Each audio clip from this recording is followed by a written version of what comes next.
Bonjour à tous. Aujourd'hui, nouvelle vidéo de présentation, informatique tronc commun, recherche dans une liste ou recherche séquentielle. Le terme de séquentiel est relatif aux listes.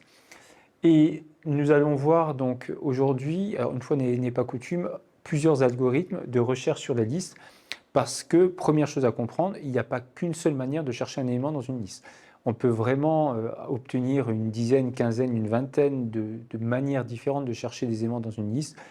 Vous allez voir qu'il y a un immense intérêt quand la liste est déjà triée. C'est beaucoup plus simple de chercher un élément dans la liste. On fera une vidéo à ce sujet sur une dichotomie. Et on peut faire une recherche où on fait une sous-recherche sur une première sous-partie, ainsi de suite, ce qu'on fera quand on verra les fonctions qui s'appellent elles-mêmes. Donc on reviendra sur ce concept, mais dans des situations un peu particulières ou avec des outils un peu particuliers. On va prendre une situation où je vais vous expliquer différents algorithmes en partant chaque fois d'un exemple, parce que ça c'est vraiment important. Je vous l'ai dit déjà dans le TP numéro 2, mais pour comprendre comment on écrit un algorithme, il faut déjà comprendre comment son cerveau fonctionne quand on essaie de résoudre les choses de tête. Donc, ce qu'on va mettre en œuvre, je vous propose, vous avez une liste, et on va chercher un élément dans cette liste. Donc, posez-vous la question, comment vous feriez finalement si vous deviez le faire de tête? Et ensuite, on va se poser la question de, en dehors de la méthode de recherche, c'est qu'est-ce qu'on veut renvoyer comme information. Donc c'est là qu'on va avoir trois algorithmes différents. On peut se poser d'abord la question, je cherche mon élément et je veux savoir est-ce qu'il est dedans ou est-ce qu'il n'est pas dedans. Donc au final, cet algorithme appelle comme réponse juste vrai ou faux. Vrai, l'élément est dedans. Faux, l'élément n'est pas dedans. Ou alors on pourra avoir des éléments d'information spécifiques sur cet élément. Est-ce que l'élément apparaît plusieurs fois? Si oui, où est-ce qu'il apparaît? Et ainsi de suite. Donc ça, c'est ce qu'on verra dans l'algorithme numéro 2 et l'algorithme numéro 3. Donc on va commencer déjà par notre algorithme de base. On veut juste savoir si l'élément est dans notre liste ou pas. Donc notre fonction, elle va avoir besoin, donc posez-vous toujours la question, quels sont les paramètres d'entrée? Donc généralement, c'est donné dans le sujet. Mais le jour où vous allez être en TIPU, ce sera à vous de coder. Ce sera à vous toujours de vous poser la question, qu'est-ce qu'il me faut comme information pour que ma fonction puisse tourner? Donc là, il vous faut la liste, a priori, et il vous faut l'élément que vous cherchez. Alors deux possibilités, soit vous prenez comme premier argument X l'élément que vous cherchez et liste la liste que vous cherchez, ou le contraire. Les deux sont valables. Par contre, vous ne pouvez pas changer d'ordre en cours d'utilisation. C'est-à-dire si vous vous dites, l'algorithme que je vais définir commence par prendre l'élément et comme deuxième argument la liste, quand vous l'appelez, quand vous allez vous en servir, vous devez toujours le faire dans ce sens. Sinon, Python va râler, il va dire je ne comprends pas ce que ça veut dire. Le premier élément, ce n'est pas une liste, donc c'est pas un élément, c'est une liste, donc je ne peux pas chercher cet élément dans une liste qui n'est pas une liste, dans un élément qui ne serait pas une liste. Donc, je vous ai dit avant, le principe, c'est de se demander comment votre cerveau ferait pour dire si l'élément est dedans ou pas. Alors, tout le problème, c'est toujours, premièrement, les cas particuliers, et deuxièmement, les situations trop simples. Si je vous demande est-ce que 17 est dans cette liste, eh ben, vous allez me dire j'ai regardé et je ne l'ai pas trouvé. Parce qu'en fait, vos yeux, ce qu'ils vont faire, ils vont regarder la liste de manière globale et votre cerveau, il est habitué à chercher, il va faire un truc même pas forcément ordonné et ainsi de suite. Il va regarder en gros, il sait à quoi ressemble 17, il va chercher est-ce que dans l'image je trouve 17. Comme quand vous jouez à Où est Charlie, vous cherchez la tête de Charlie dans une image avec plein de têtes de personnes et c'est une image que vous cherchez.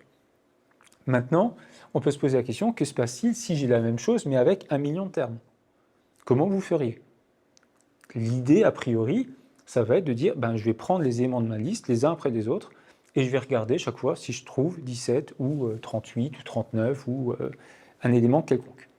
Donc ça va être ça, l'idée de la recherche séquentielle, ça va être de parcourir notre liste du début à la fin. Vous pourrez dire, mais pourquoi du début à la fin? Pourquoi pas de la fin au début? Ça marcherait tout aussi bien. Certains pourraient dire, mais moi je veux faire un terme sur deux, comme ça j'irai plus vite si je tombe dessus. Imaginons qu'il est plein de fois. Il n'y a pas de raison qu'il soit que sur les termes d'indices impairs, donc je vais prendre que les termes d'indices pairs, et si je tombe dessus, je trouverai plus vite que si je les prends les uns après les autres. Mais il faudra quand même ensuite, une fois qu'on aura fini, prendre tous les termes d'indices impairs. Donc libre à vous de faire comme vous voulez. Moi je vais présenter pour l'instant les algorithmes qui s'expriment les plus simplement. Ça ne veut pas dire que ce sont les meilleurs, les plus efficaces ou quoi que ce soit. Ce que je dis tout le temps à mes élèves, Il y a une différence entre un algorithme ou une démonstration pédagogique et une démonstration ultra dense, ultra élégante, ultra intuitive, ultra courte. Les élèves aiment bien les démonstrations les plus courtes possibles, mais c'est rarement les plus simples à comprendre. Donc, nous, notre idée, ça va être, on va parcourir notre liste.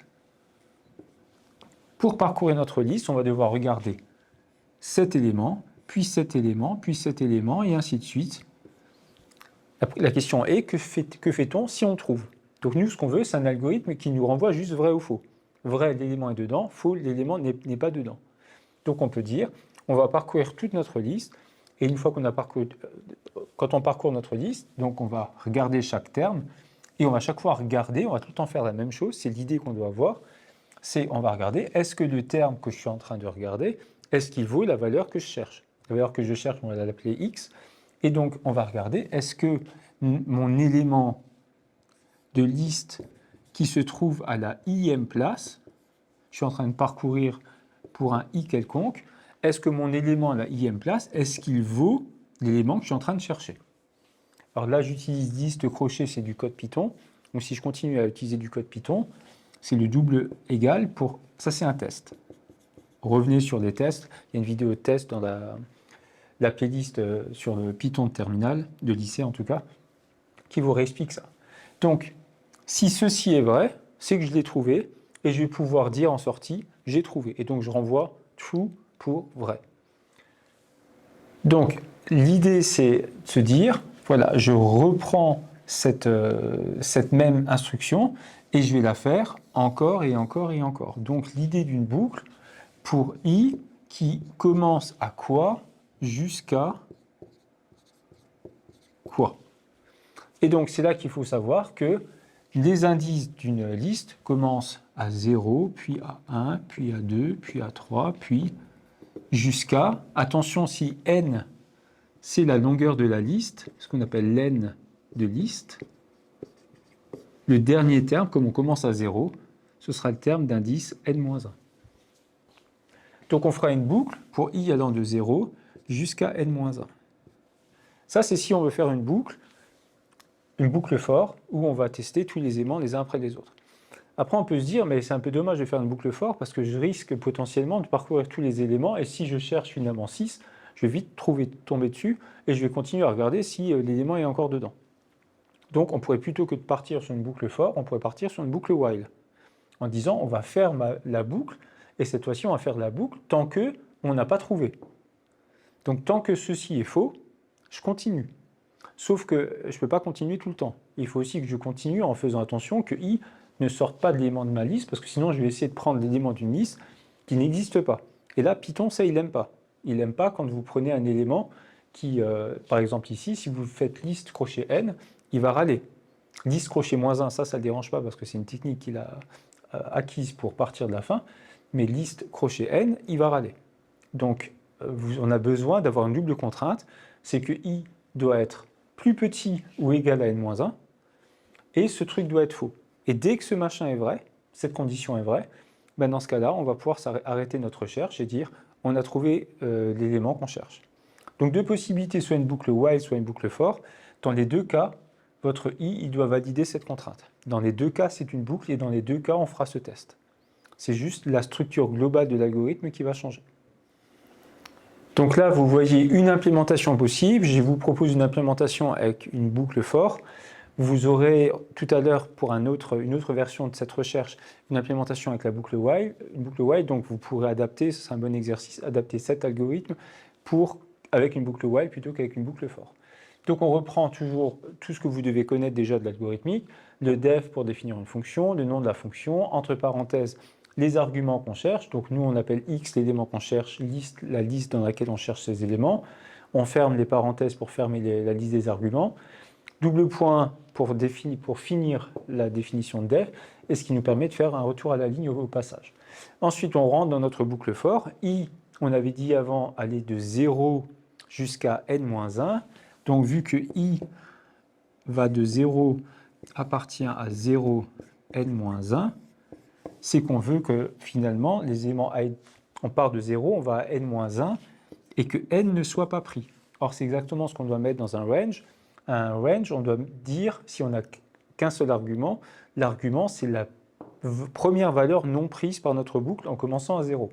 Donc ici, on est obligé de mettre for I in range, la longueur de la liste, que j'appelle lenList. On aurait très bien pu donner la définition de petit n au début, petit n égale lenList, et on aurait mis un petit n ici. Donc c'est pour ça d'ailleurs que le range ne prend pas la dernière valeur, c'est pour avoir une écriture plus courte. Plutôt que de mettre du n-1, du 0 à n-1, on met juste du n et il va de 0 à n-1 tout seul. Et maintenant, on a juste à tester, est-ce que list crochet i est égal à x, exactement ce qu'on a vu avant.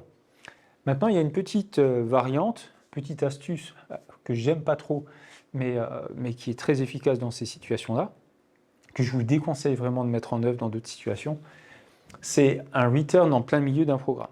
Alors, techniquement, c'est tout à fait juste, informatiquement, ça marche, donc on ne peut pas dire que c'est pas bien.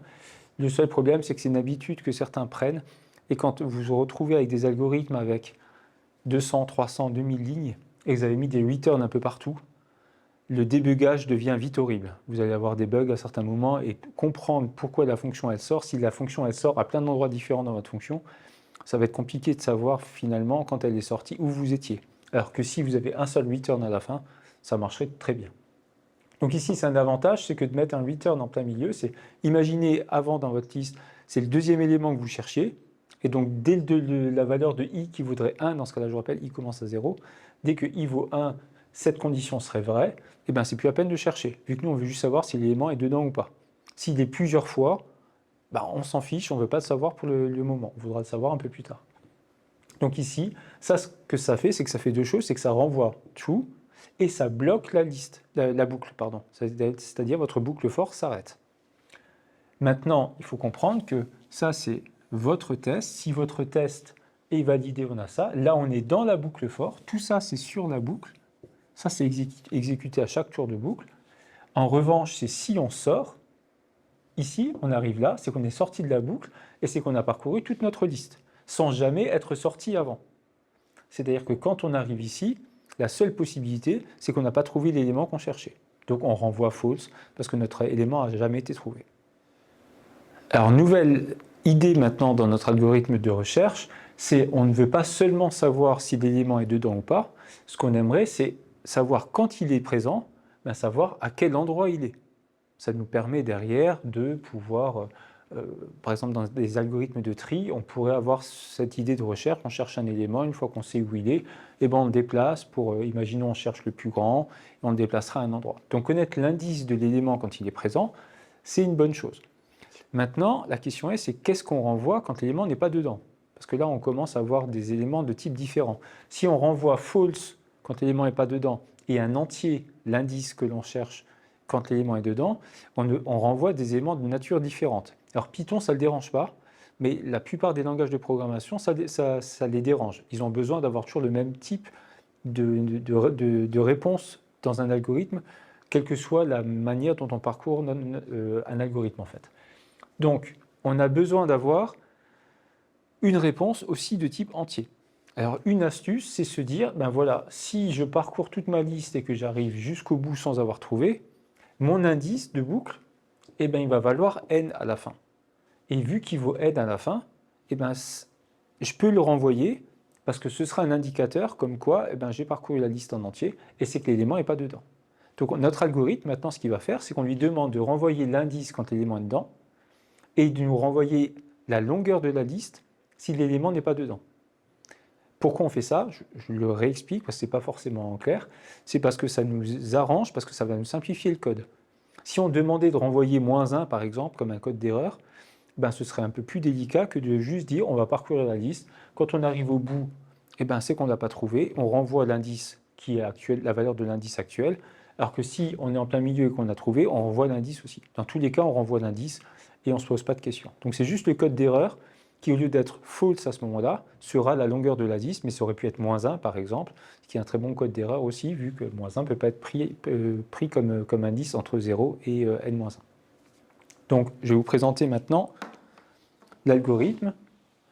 Alors, sous deux versions, je garde pour l'instant la version précédente, la version avec la boucle for, même code, Donc, j'ai juste mis un autre nom de fonction. On cherche toujours x dans la liste.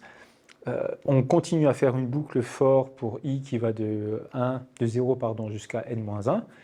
Et si on trouve l'élément, cette fois-ci, au lieu de renvoyer true, on va renvoyer l'indice auquel on est. Donc on est à l'indice i actuellement, list crochet i vaut x, donc on peut renvoyer i. Et je vous rappelle, le return sortira de la boucle, cassera la boucle et on arrêtera de chercher. Ce qui veut dire que s'il est plusieurs fois, il faut comprendre que dans ce cas, l'indice qui est renvoyé, c'est l'indice le plus petit. Si on veut l'indice le plus grand, il faut partir de la fin de la liste et faire une boucle à l'envers. Et sinon, ben on renvoie quoi? On renvoie la longueur de la liste. Alors attention, là je viens de vous dire, ben, finalement on renvoie la valeur de i.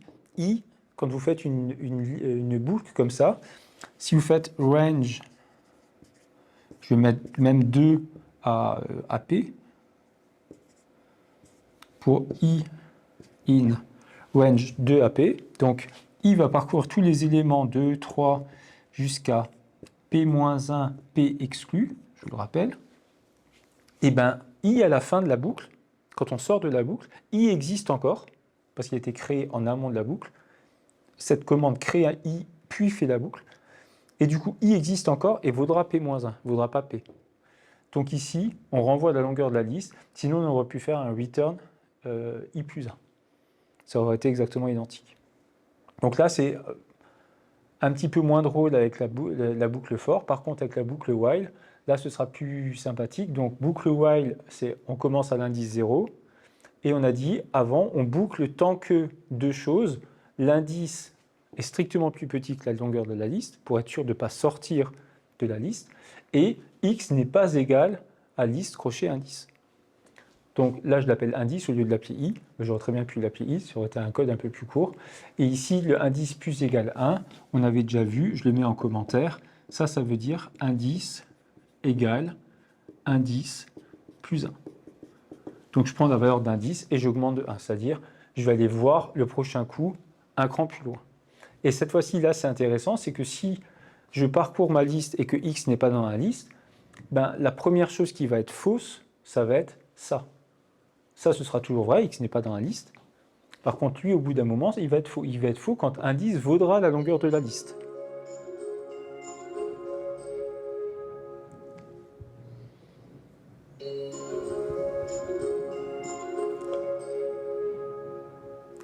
Et donc, il va être faux quand indice vaudra la longueur de la liste, c'est-à-dire quand on va faire return indice, ce sera bien la longueur de la liste qui sera donnée.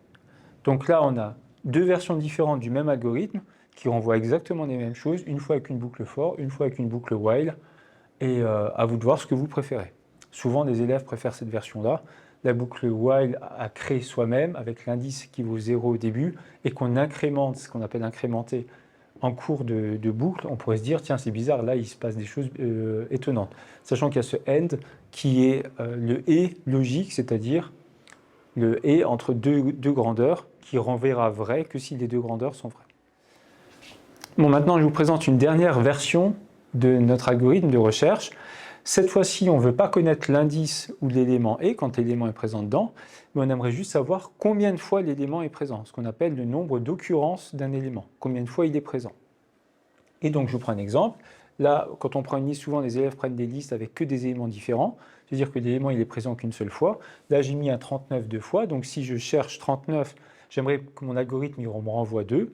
Si je cherche 7, j'aimerais que l'algorithme me renvoie 1. Et si je cherche 8, qui n'est pas présent, j'aimerais que l'algorithme me renvoie 0. C'est ça le principe. Donc pour ce faire, là on n'a pas le choix, on ne peut pas dire au bout d'un moment on s'arrête quand on trouve l'élément, on est obligé de faire le parcours de toute la liste. Donc là la boucle while est moins indiquée parce qu'il faut faire la boucle while à la main, alors que la boucle for va être plus indiquée, on va directement aller de nouveau de 0 jusqu'à n-1 et on va parcourir tous les éléments. Ce qu'il faut comprendre, c'est que quand nous on fait ça, si je vous demande combien de fois il y a 39, vous allez dire ben ça c'est pas 39, ça c'est pas 39, ça c'est pas 39. Ah ben tiens, là j'en ai trouvé. Et du coup, c'est comme à la caisse, quand vous passez à la caisse, on va augmenter, on part de 0, et à chaque fois qu'il y a un truc qui nous intéresse, on augmente sa valeur. Donc ici, on va avoir une variable qui sera le nombre d'occurrences de x dans notre liste, Et quand on arrive par exemple sur 39, si c'est 39 qu'on cherche, on va dire, ben tiens, le nombre en occurrence, je l'augmente de 1. Je viens de trouver un 39. Puis 54, je ne l'ai pas trouvé, je fais rien, je fais rien, je fais rien, je fais rien. Ah ben tiens, je retrouve 39, je réaugmente mon nombre d'occurrences de 1. Et à chaque fois que vous tombez sur un 39, ben vous augmentez de 1 la valeur que vous avez à ce moment-là. C'est la valeur finale que vous allez renvoyer. Exactement ce que vous faites si vous le faisiez de tête. Je ne l'ai pas trouvé, je ne l'ai pas trouvé, je ne l'ai pas trouvé. Tiens, j'augmente de 1, je passe à 1, puis je passerai à 2, et ainsi de suite. C'est-à-dire, vous gardez en mémoire la valeur dans laquelle vous êtes, et à chaque fois que vous trouvez la valeur que vous cherchez, vous augmentez le nombre d'occurrences de 1. Donc maintenant, vous voyez une troisième présentation d'un troisième algorithme. Donc, on cherche le nombre d'occurrences cette fois-ci. Donc là, je l'appelle recherche sur 3. J'aurais pu lui donner un nom un peu plus clair. Recherche nombre occurrences. Ça, c'est le nom de ma variable. Ça va être la petite case mémoire que j'ai dans la tête quand je suis en train de compter le nombre de fois que je cherche l'élément, qui vaut 0 au début. Donc comme on passe à la caisse, on commence par dire la somme totale vaut 0. Puis je fais toujours le même parcours, toujours le même code. Je parcours ma liste du début à la fin. Donc ça, c'est vraiment le code de parcours d'une liste. Et dedans, je regarde, est-ce que mon élément qui est à la ième place vaut x? Toujours le même code. Et si oui, ben dans ce cas-là, de nouveau, comme avant, je vais vous écrire ce code différemment. Ça, c'est nb occurrence égale nb occurrence plus 1. Donc je prends mon nombre d'occurrences que j'ai actuellement, je lui rajoute 1 et j'écrase la valeur que j'ai en ce moment. C'est exactement ce que vous faites dans votre tête, vous avez trouvé deux fois l'élément, il y a l'élément qui se présente une nouvelle fois, vous allez dire, ben tiens, j'avais 2 en tête, je vais écraser le 2 et je vais mettre 2 plus 1 à la place. Donc je prends 2, je lui rajoute 1, j'obtiens 3 et j'écrase la valeur de 2 que j'avais dans mon esprit. Et une fois qu'on a fait ça, ben à la fin du parcours, ici, je sors de mon parcours, là le parcours est fini, et donc nb occurrence contient le nombre d'occurrences de l'élément x que j'ai dans ma liste. Et donc votre algorithme vous renverra bien le nombre de fois que l'élément est dans la liste. S'il renvoie 0, c'est que l'élément n'est pas dedans. Donc on pourrait juste maintenant dire, on prend cet algorithme et on peut s'en servir pour créer le premier algorithme qui nous renvoyait vrai ou faux en faisant juste un test. If nb_oc est égal à 0, alors on renvoie false, sinon on renvoie true. Et donc on arriverait à avoir un algorithme qui serait plus lent parce que là on cherche le nombre en occurrence, donc on parcourt toute la liste, on fait plus de calculs, mais par contre ça nous permet de retrouver la grandeur qu'on pouvait avoir avant. On pourrait se dire, ben, mieux vaut cet algorithme parce qu'il fait 2 choses, et ça nous permet finalement d'avoir le nombre de fois que l'élément apparaît si on en a besoin, ou alors ça nous permet juste de dire, ben, tiens, en fonction du nombre de fois qu'il apparaît, je peux savoir s'il est dedans ou pas. Donc on pourrait dire que c'est un algorithme multi-usage. Et ça, c'est une idée importante, c'est quand vous créez un algorithme, alors cette fois-ci c'est plus en condition de travail professionnel, c'est est-ce que vous pouvez faire un algorithme qui est plus universel, qui vous permettra d'être utilisé dans d'autres situations, plutôt que de chaque fois refaire des algorithmes spécifiques. Alors c'est un avantage à faire des algorithmes spécifiques, c'est qu'ils sont souvent plus efficaces, mais n'empêche que ça peut être aussi une idée. Bon, j'espère que cette vidéo vous a plu, je vous dis à très bientôt.